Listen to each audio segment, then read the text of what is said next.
Hello, my name is Kara Vandermiller, and I am with the International Students and Scholars Center at ISSC, and you are viewing the U.S. Culture Exposed, Interacting with People with Disabilities.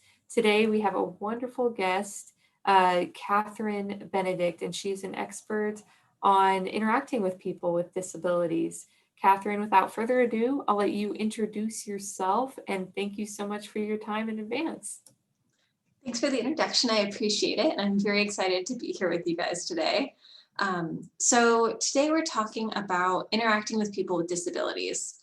And this is something that I think that oftentimes people kind of goes to the back of their brain. They don't think about it as much and don't realize that we interact on a daily basis with individuals with disabilities all the time. I mean, we just might not even realize it. And I think too, with different cultures, each culture has their own way that they see as okay to talk with and interact with individuals with disabilities. And so I think it's important for us to kind of get a gist for what US culture is around this. So without further ado, I'll go ahead and move on.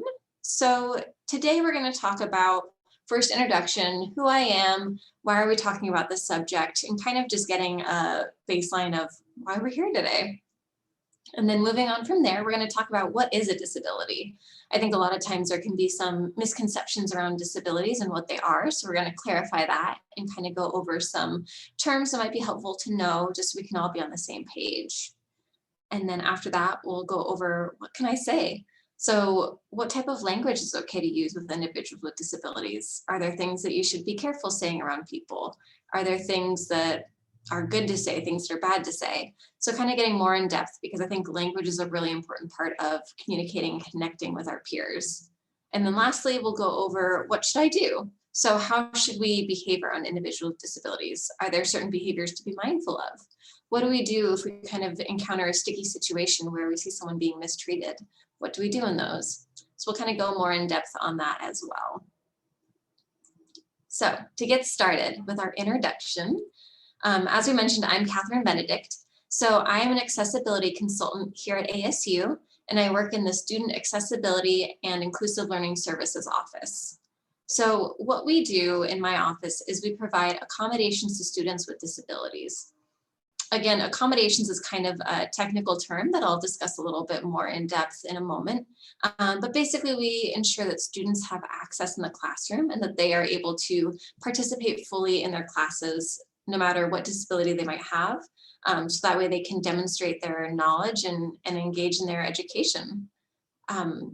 Another fun fact about me, I am also a student. I'm learning Japanese right now, so I understand the stress of balancing school life and then trying to understand a whole different culture and adjusting to that. So I think that this is a really important topic and really great that we're doing these activities to kind of adjust to US culture, because there's a lot of things to learn about it and a lot of things to adjust to.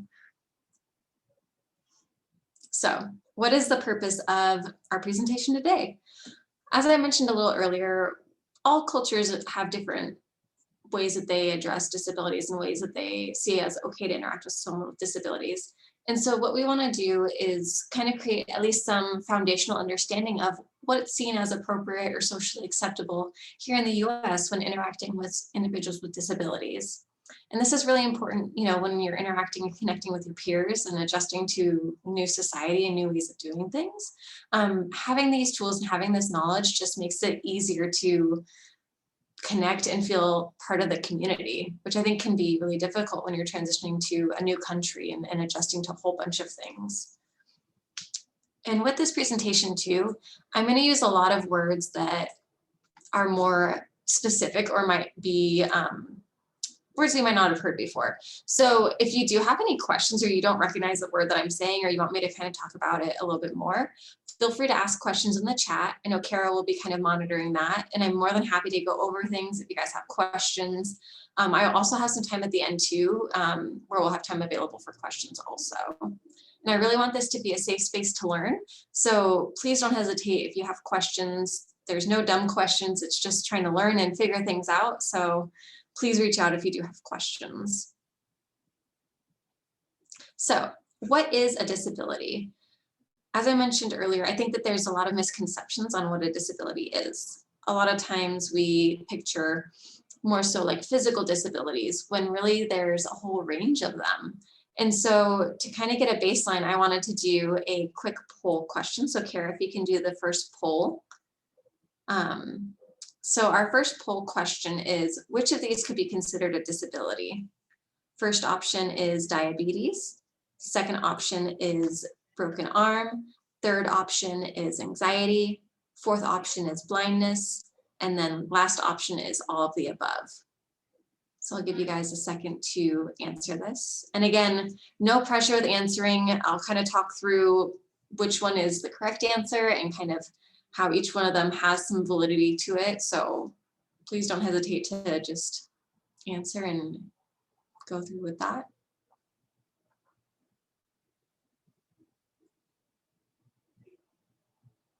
All right, I'll give you guys a couple more seconds to answer.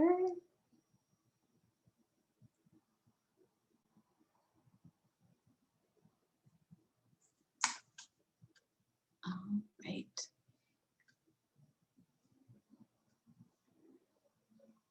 Perfect. So if we want to go ahead and close the poll. So with each of these answers, the correct answer is all of the above. So it can be kind of confusing because you might think broken arm, that's not a disability.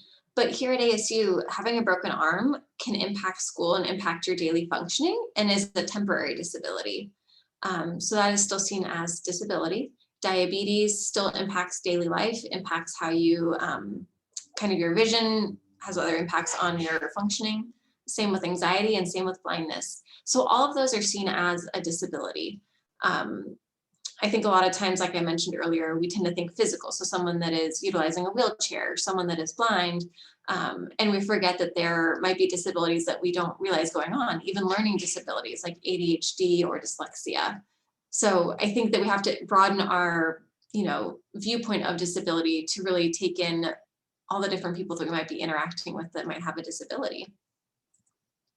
So moving on to definitions. So definitions. First, we're going to start with disability. So this is a physical or mental impairment that substantially impacts one or more major life activity. So as I mentioned before, all of those previous diagnoses that we talked about all impact major life activities on the daily. And it doesn't necessarily have to be this giant impact where you can't get out of bed. It can be smaller things each day. And really, we're just looking for that impact on that activity. The next definition is access. So the freedom or ability to obtain or make use of something.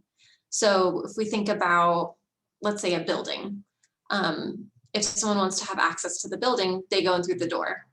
Now you think about someone that may be utilizing a wheelchair and there's only stairs to get up into the building. That person might not have access to the building because there is not adequate ways to get into it. So they don't have access. So if we were to create access, we would put in a ramp or put in other means to get the person up to the door while still in the wheelchair. And this kind of goes into the next term of inclusion. So inclusion is the action or state of belonging within a group or structure.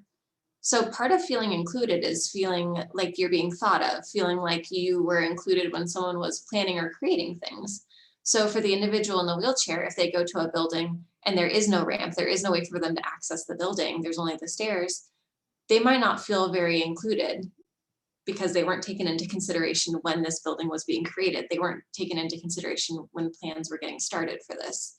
And so they don't feel like a part of that community that is supposed to be able to access that building. And accommodations is the next term, and I mentioned that earlier. Accommodations are an adjustment that allows a student to have access in the classroom. So kind of the same idea as like having access to the building, having access in the classroom, for example, could be a student that is deaf, having a sign language interpreter there so that they can understand what's being said in the classroom and still have access to that education that's being provided. So accommodations can be really variable and look like a lot of different things, and it's really unique to what each student needs. And then moving on to more definitions. So people first language. This is something where basically you're speaking in a way that puts the individual first and the disability second. So instead of saying that person, they're a disabled person, you'd say that is a person with a disability. Because when you think about it, our identities are made up of a lot of different things. Might be partially having a disability. It might be being a mother, being a sister, being a friend, student, hard worker. We have all these different things that make up our identity. And so when we put the word disability or put a stigmatized term in front of saying that person, that makes their whole identity that one thing. Whereas when you say person with a disability, it's an aspect, but it's not their whole identity. It's not their whole persona. And having people first language is often seen as being respectful and talking to someone as if they have a lot of different aspects to them. ADA and Section 504, these are both laws that basically protect individuals with disabilities and ensure access to them, both in school and in the public, kind of wherever they are interacting in our community here in the US. And then the last term is universal design. So this is something where we're thinking about how products are being designed and environments are being made so that they're usable by all people to the greatest extent possible without needing for adaptation or specialized design. So if we go back to the idea of the building, if we're thinking about universal design, you'd have the building basically on the first floor where there is no need for stairs or a ramp. You'd have a push button to the door so that it's easily openable. There's all these different aspects that make it so that anyone that's going to that building can access it without needing to make adjustments or making changes to the building itself. So again, those are all kind of just some foundational terms that I wanted to go over because they might come up in our conversation moving forward, and to just kind of give you guys an idea of what are some terms that are common in the disability community. So next I wanted to look at our ASU community. So this is a picture of basically a pie chart of the students that are utilizing my office, the diagnoses that they have. And as you can see, there's a variety here. We have physical, mental health, learning disabilities, a ton. And what I really like to point out with this picture is, as you can see, 30% of our students, the largest portion that work with us, are coming to us for psychiatric diagnoses. So this is like mental health, this is like anxiety, depression, PTSD, schizophrenia. And then the next one is ADD and ADHD, which is 21%. So the largest portion of students that we work with have what we call invisible disabilities, or basically disabilities that when you're looking at the person, you might not realize that they have the disability because you can't physically see it on them, though it does still exist for them.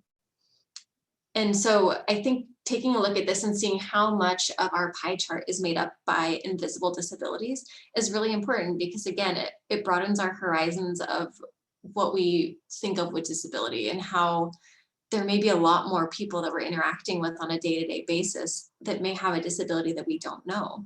So we always want to be careful and be cognizant of these things. And a lot of times, as you can see by the pie chart, we have 2% blind and vision impaired, and then 2% of the students we work with are deaf or hard of hearing. And then we have 2%, which is temporary temporary disability. Like I mentioned earlier, broken arm, temporary disability. We often see this around spring break time.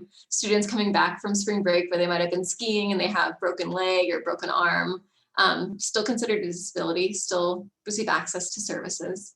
But there's really a whole gamut here. And I think that we as a society need to start being more inclusive with that as well. So moving on to our next section of what can I say? So as I was talking about earlier, language is really important when interacting with people, even outside of the disability community, just in general, communicating what we need, what we want, making friends, creating relationships. We have to be careful of the words we say and be thoughtful about what we say. So our next poll, true or false, it is okay to use the word retarded. Kara, if you want to go ahead and launch that poll. Again, this is a safe learning environment, so please answer based on what you think. And then we will talk a little bit more in depth about that to kind of clarify or demystify if there's any confusion or any questions that you have. All right, and we got pretty quick answers with that, which is great. I'm glad to see that. So we can go ahead and close the poll. So obviously the answer to this is false. So the word retarded is a very offensive word in the disability community and is really a word that should not be used ever in reference to someone with a disability. This word tended to be more commonly used back in the 90s. And since there has been a shift that has identified that this is not a very straight-spaced word, this is not an appropriate word. And sometimes in different cultures and different communities, this word is not seen as being that offensive or that impactful, but it is something that here you would not want to say to someone. And so it's important to know these differences because someone coming from a culture where this word isn't necessarily seen as extremely offensive as those here might use it and not realize why they're getting such a strong reaction. So that's kind of why we need to be mindful and aware of the words we use and be careful of that.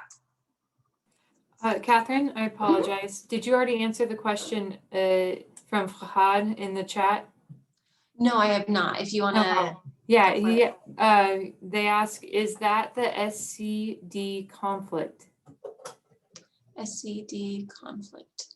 I'm not sure what that is. I'm not sure either. Could you possibly clarify a little bit more in the chat, the question? Because I would love to answer it. Sounds great. Sounds great. I'll let you know when they clarify. Perfect.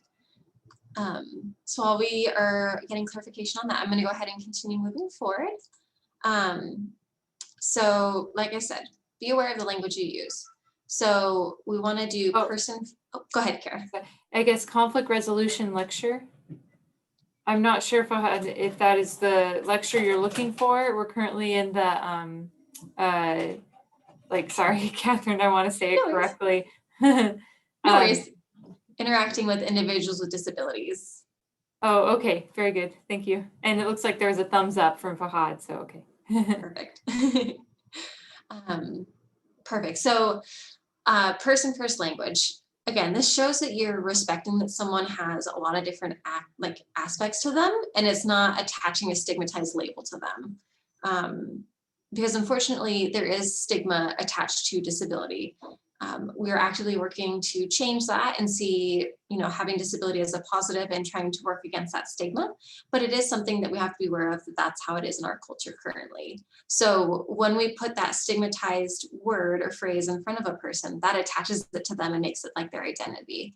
Whereas when we put the person first, then it creates some space and some separation that allows for other parts of their identity to be highlighted or said.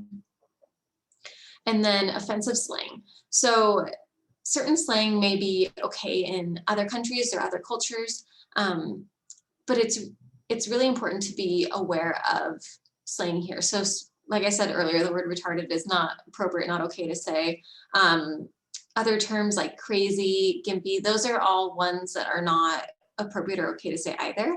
I think crazy sometimes can be tricky. So sometimes it's okay, but when you're talking about someone that, maybe they're experiencing a panic attack, maybe they're having PTSD and they might be having a flashback, or they might feel triggered by what's going on, and so they might have a strong response to something.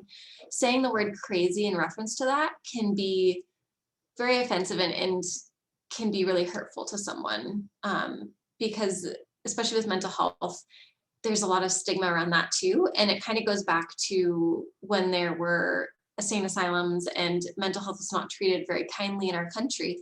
And that word crazy kind of sticks with that. And so it's important to be careful of using that word in reference to someone having a reaction to something that might be mental health related. If you're saying like, wow, that test was crazy, that's okay.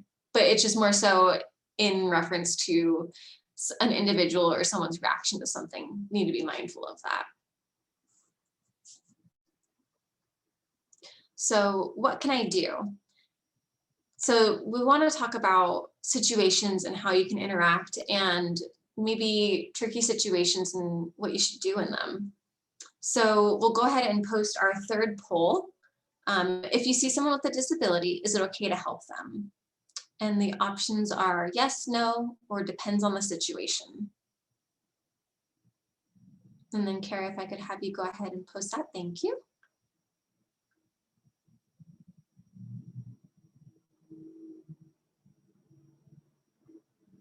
Perfect, it looks like we're getting some responses. Alrighty, so it looks like based on responses, we can go ahead and close the poll. We kind of were split between yes and depends on the situation. And so I think with this, it does depend on the situation, because there's some situations where we might want to be overreactive or always jump in. And that can sometimes be not offensive, but it can make an individual feel like they're being pitied due to a disability. So I think that there's some important questions to ask ourselves to see if it's a situation where we should jump in and help, because it is important to help others, and especially individuals with disabilities, if the help is needed. But we shouldn't force it upon them if they are still capable and able to do things independently. So we'll go ahead and move on to our next slide. So these are some questions I think are really helpful in guiding with us identifying, is this a situation where I should help, or is this a situation where I should step back and I don't need to necessarily step in and help? So first of all, did they ask for help? If they've asked you directly to help them with something, that's totally reasonable. We don't need to be like worried about overstepping our boundaries if someone has directly asked us. Sometimes we might see someone and, like, let's say there's an individual that is in a wheelchair that is going into a building, and you jolt over there, you run over there really quick to open the door from them, just because you see they're in a wheelchair. Oh, they must need help getting the door open, when actually they could press the push button and open the door themselves. They, in that situation, might feel like they are being pitied, or that someone is being extra cautious around them because they have a disability, when in reality, individuals with disabilities are still very capable and are still very independent and don't necessarily need us to jump in those situations. Now, if that person that was in the wheelchair saw you standing near the door and asked, hey, could you open that door for me? Totally reasonable.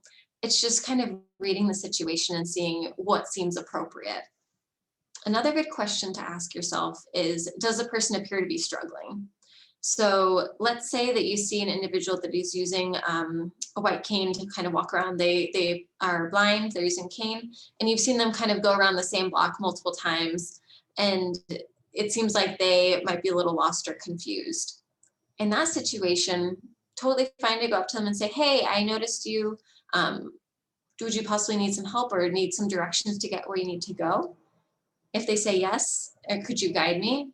Always offer your arm. Don't ever take the person's arm, because that can be startling or jarring to have someone just kind of grab you, especially if you can't see them.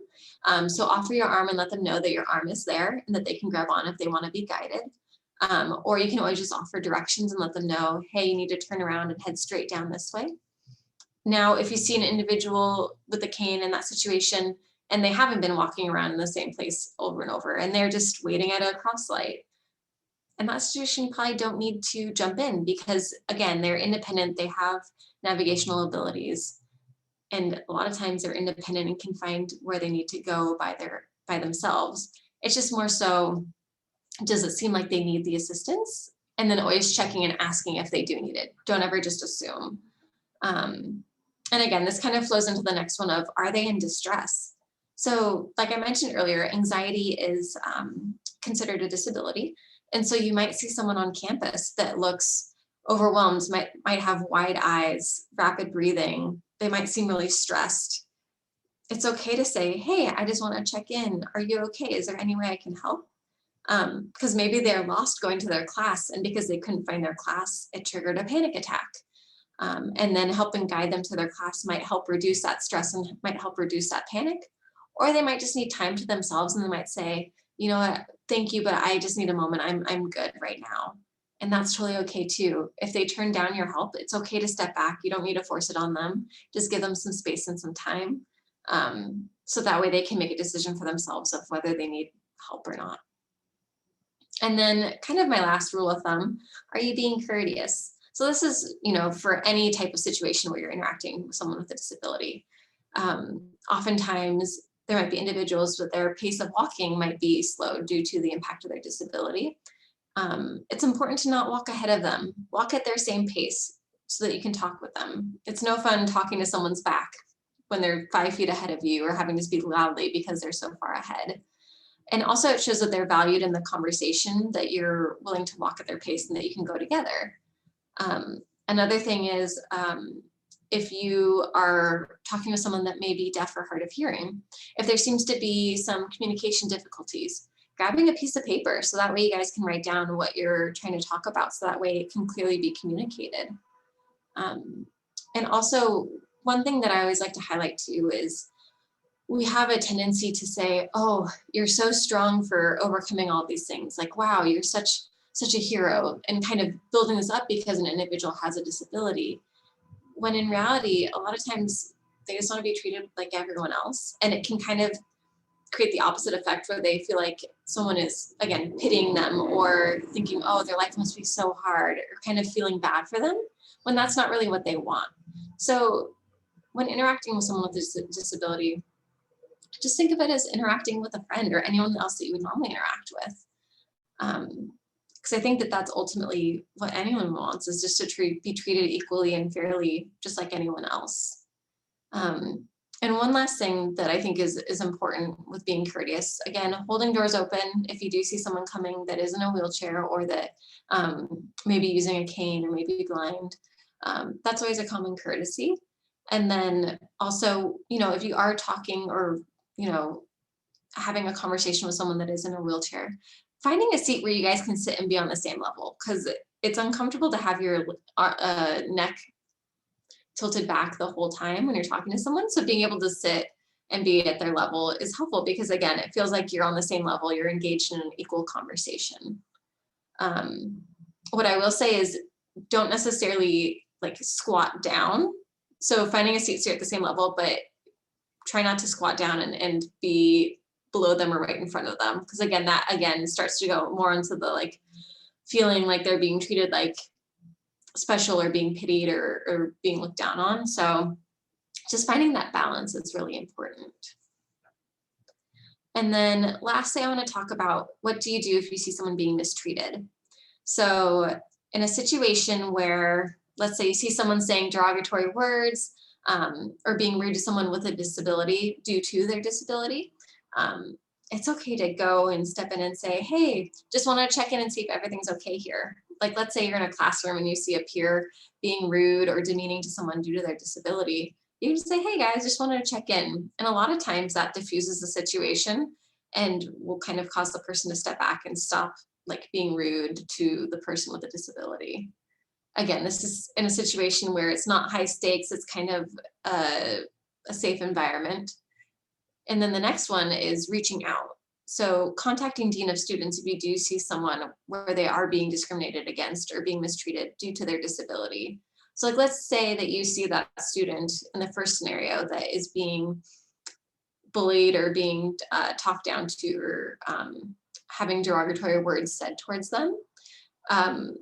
Letting Dean of Students know so they can reach out to the student that was being bullied, so they can connect with them and make sure that they have the support and resources that are necessary. And then also so Dean of Students can reach out to the student that was doing the bullying or saying the derogatory words, so that they can have a conversation with that student about how this is not appropriate and to change those behaviors. And then in situations where it seems like it's getting aggressive or it might be violent or heated, in that situation, don't step in, contact ASU police. They're trained to intervene in situations like that. And sometimes when we try and step in, it can escalate and make the situation worse or more unsafe. So we definitely want to make sure that we are getting the person that is being discriminated or mistreated, getting them protected and having safety for them. But we aren't necessarily the ones to do that. We would want to contact the ASU PD to do that. So those are kind of the general things that I wanted to go over with this. And again, this is something where there's a lot of very minute and individualized interactions and things to know with disabilities. And I think the best rule of thumb for that is just being aware of how someone reacts to things that you say and do. Learn from it. It's okay to make mistakes. we all do. I still make mistakes when interacting with others. And sometimes I do things that I realize, oh, that wasn't the best thing to do. And as long as we're okay and open to feedback. So if someone says to you, hey, that really offended me, or, that's not the most appropriate thing to say, just say, okay, thank you. I appreciate you educating me on that, so that, we can change our behaviors. Because again, like I said, we're all human. None of us are perfect. So we're all learning along with this too.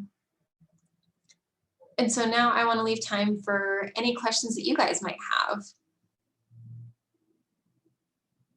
And again, this is a safe space, so feel free to ask any questions you have, or if you have any situations where you weren't sure how to interact, or if your response was okay, please feel free to list those in the chat. Or again, also, I have our contact information posted on here too, so you can always email us or give us a call as well.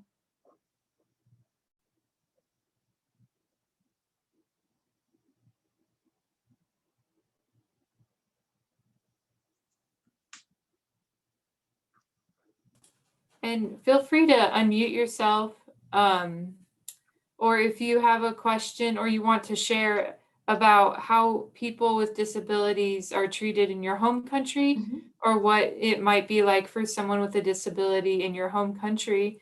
I always love hearing about other parts of the world.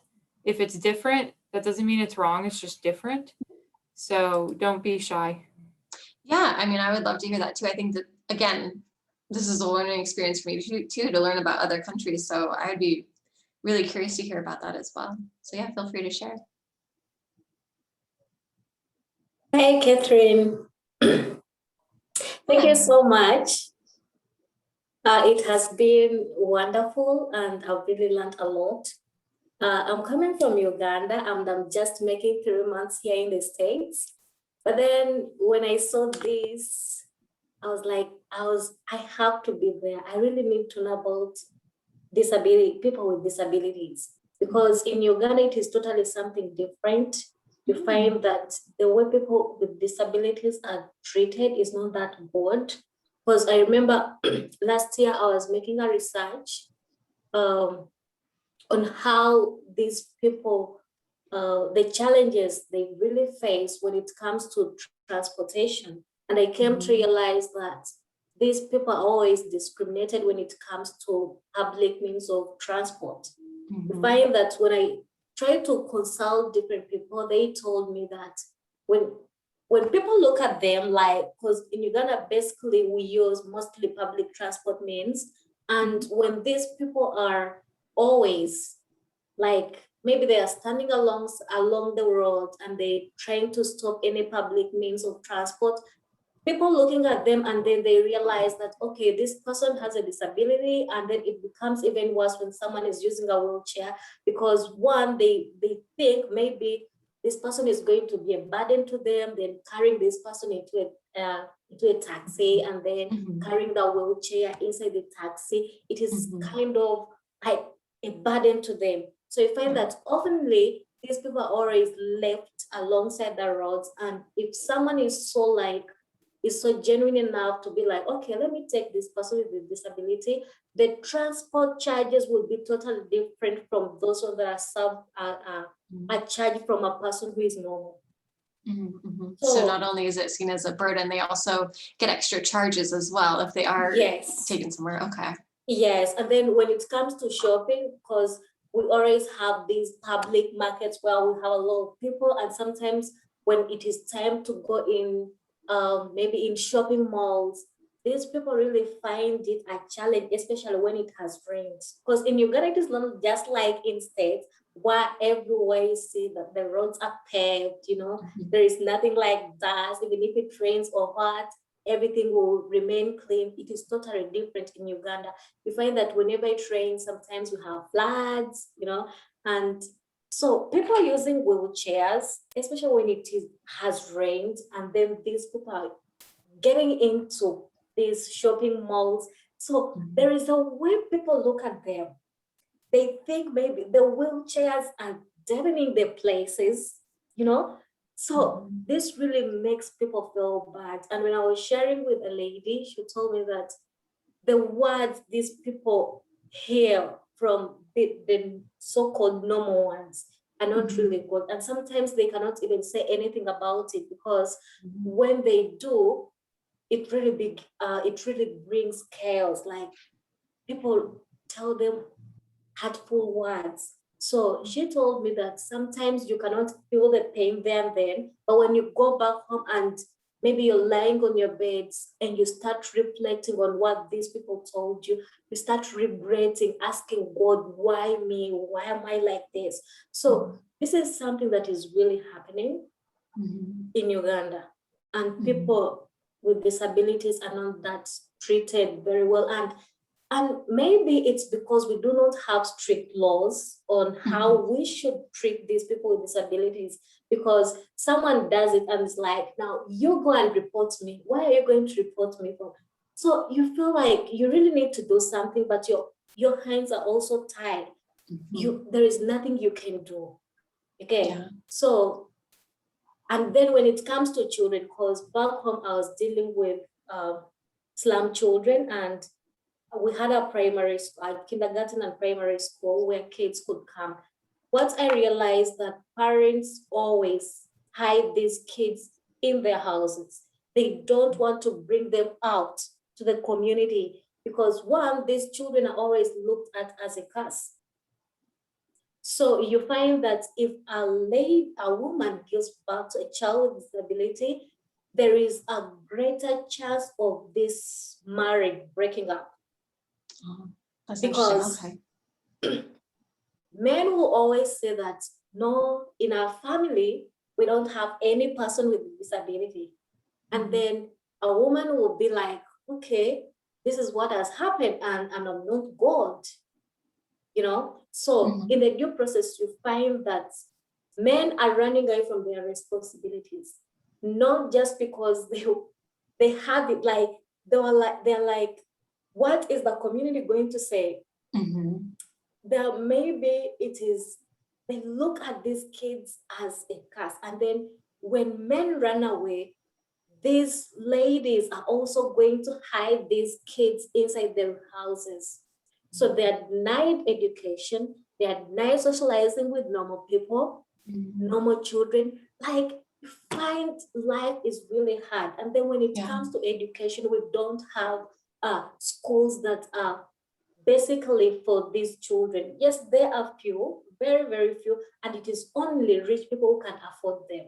Yeah. It sounds like there's a lot of access barriers there, kind of what we were talking about earlier. There's not really those laws in place, like you said, and then access even within the buildings in the community where there's some barriers there, and exactly. sounds very stigmatized with, views on disability. Yeah, it is so hurting, because I was in leadership, because I was the head teacher of that school, and sometimes I could do family visits, and I could go inside, like, to talk to these children and to talk to these single mothers. And then their stories were really heart-touching. I'd be like, what can I do? Because right now I'm doing a bachelor's in early childhood and early childhood special education. And basically I want to specialize in special education, because I believe if I have all these skills, I can advocate for these children when I go back home. Yeah, because I think that's a wonderful perspective to have. I mean, that's great. Yeah, because people don't realize that these are also human beings. They're just different from us, but we're all humans. Yes. Yeah. But then, and what I realized, that even most of the parents or most of the people do it out of ignorance. They don't know. Yeah. So I was also thinking about, maybe if I can start up a campaign where we can advocate for not only these children who are always hidden in the houses, but also those other mature people. Yeah. Yes. Yeah. So I think that, oh, sorry, go ahead. So, and also when I tried, because I used to work with ASU, another organization that was basically for people with disabilities. And then when I tried to interact with their leader and also ask them some questions, they were like, okay, yes, we have disabilities, but then we also feel bad when people like look as if they pity us so much. It really makes us feel incapable of doing anything for ourselves. For example, I was like, okay, you can share with me which scenario. This gentleman was like, okay, there is sometimes you go to a shop, maybe you find a lot of people lining up to buy some stuff, and then there is a bench or a chair around. So you may find that someone is standing to give you this chair for you to sit on. So this takes me back to what you said. So when it comes to helping these people, it really depends on the situation. And if someone has really asked for the help, because what I realized that these people feel, if I do that, I'm doing it out of pity. And honestly, I also had it in my, like, I see someone like he's using a cane, and or maybe he has one leg, and then I'm looking at him lining up. So I would think maybe I should give this person a chair, you know? And then doing it, not knowing that I'm making this person feel incapable of anything. So there is a lot. It can be really tricky. And I think that that's the interesting part and kind of the difficult part with disability is each person has their own experience with their disability. So there are some people that are very proud of their disability, and it is a big part of their identity, and they're a very proud community about it. And then there's others that have that experience of feeling stigmatized, feeling pity, and feeling sad about their disabilities. And so some people, might appreciate being offered a chair, and others, they're seeing it as someone pitying them and doing something for them and feeling incapable. And so it's really hard to kind of decipher that sometimes. And it kind of, that's where those questions that I mentioned earlier come in of like, all right, is this a situation that I should step in? Should I just ask? I mean, it's very tricky. And I think that kind of what you were mentioning earlier with not having any like laws in place and things. Here in the US, laws around disability and creating access are still relatively new too. Like the ADA, Americans Disability Act, was created back in the 1990s. So that's still within most of our lifespans that was created. And so I think that this is an area that all across the world, there's still a lot of growth and a lot of change that can happen with it too. Yeah, so we have the laws, but these laws are not working. That is what I may say. You get, so because I think if we get someone mistreating a person with disability, and then that person is really punished or maybe serve as an example to the rest, we can change the perspective of how people look at people with disabilities. But then you find that someone is doing something very stupid, and you try to come in to ask, or like you have told us that we have to come in, check if each and everything is okay. And then the response this person is giving you, and this person will confidently tell that, yes, I've done it. Now, what are you going to do about it? So because they know that at the end of the day, nothing is going to be done to them. So we have the laws, but the laws are not working. It has to have that buy-in of everyone upholding the laws and actually follow through with it. Well, thank you. I really appreciate you sharing your experience with that. I mean, that's something, like I was saying, I don't have any experience with that in other countries. So hearing that, it definitely gives me more of like, what's the word I'm looking for? It kind of is just broadening my horizons of what it looks like in other countries with disabilities. And even if there's laws in place, they might not be upheld, or kind of the different barriers that individuals face, or just the different views too. Like you mentioned, seeing individuals with disability as like a possible burden.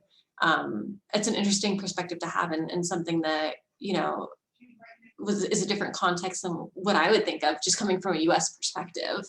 So I really appreciate you sharing that. Thank you. Catherine, Michaela has a question in the chat, or maybe more of an observation.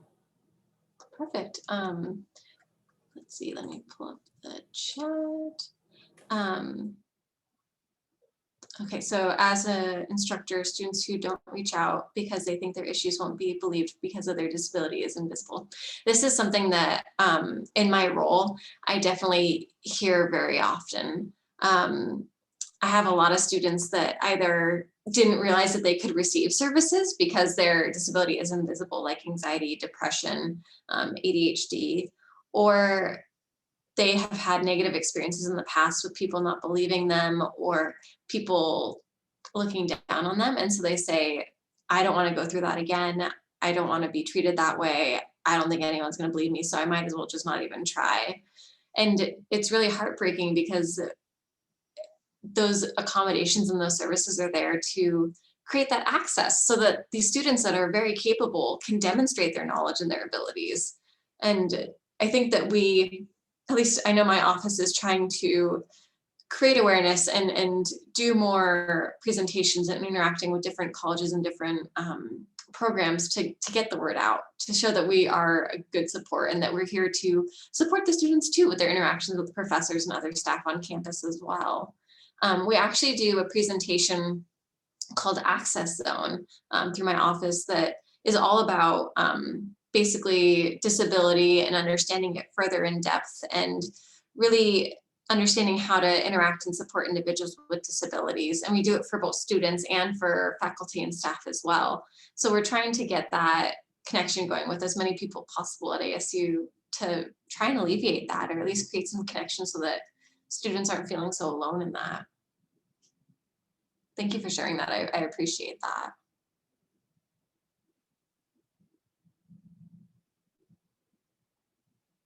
Any other things you guys want to share? Any other questions that I can answer possibly while I'm here?